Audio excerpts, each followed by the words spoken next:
કે હું એ સમયે ખાટલો નાખીને સૂઈશ।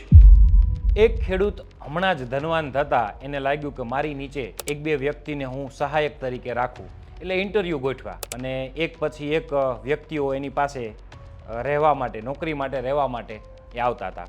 એ ખેડૂત દરેક વ્યક્તિને એવું પૂછતો હતો કે જ્યારે અતિવૃષ્ટિ આવે, વરસાદ આવે, જ્યારે પાણી ભરાઈ જાય ત્યારે તમે ખેતરને બચાવવા ત્યારે તમે શું કરશો? તો દરેક વ્યક્તિ અલગ અલગ જવાબ આપે કે હું દોડીને આમ પાળા બંધાવીશ, હું દોડીને આમ ખેતરને બચાવીશ, હું દોડીને આમ ઢોરને એને સાચવીશ। પણ કોઈનો જવાબ સંતોષકારક રીતે ખેડૂતને ન લાગ્યો।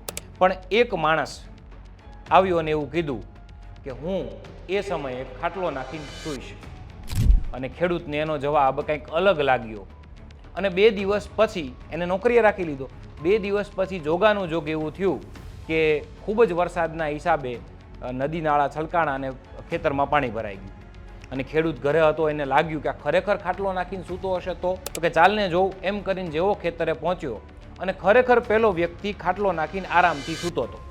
પણ એની પહેલાં એને ખેતરના તમામ નબળા પાળાઓને મજબૂત કરી દીધા હતા, ગાયો ઢોર માટે વ્યવસ્થિત છાપરા બંધાવી દીધા હતા। તો એનો જવાબ એને ભૂતકાળમાં એવો આપ્યો હતો કે એ સમયે તો હું આરામ જ કરીશ, કે એ સમયે દોડવાની વાત નથી, એ સમયે તમે ગમે એટલું દોડો પછી તમારા કાંઈ હાથમાં રહેતું નથી। તો આ વાત ઉપરથી એ સાબિત કરવા માગું છું કે આવનારી તલાટી કમ મંત્રી તેમજ જુનિયર ક્લાર્કની ભરતી માટે જેટલી વહેલી શરૂઆત એટલી વહેલી સફળતાના કન્સેપ્ટ સાથે તમે તૈયારી અત્યારથી જ શરૂ કરી દો। અને વેબ સંકુલ તમારા માટે બંને માટે સ્પેશિયલ બેન્ચ લાવી છે। આજે જ વેબ સંકુલ એપ્લિકેશન ડાઉનલોડ કરો અને અમારી સાથે તલાટી કમ મંત્રી અને જુનિયર ક્લાર્કની તૈયારીમાં આજે જ જોડાઓ।